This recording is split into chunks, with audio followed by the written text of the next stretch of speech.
আমরা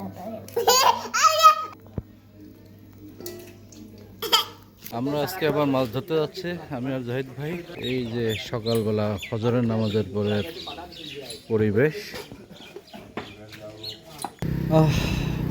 ভোরের বাতাস, কি শান্তি।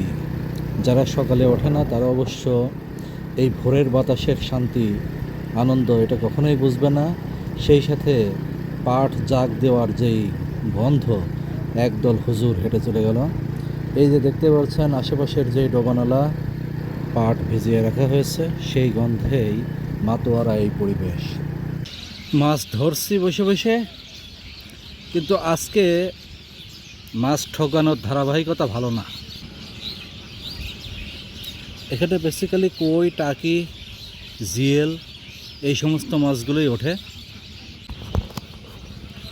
এই হচ্ছে আশেপাশের এলাকায় এই জলাশয়, এর ভিতরে মাছ ধরে ধরে রাখছে।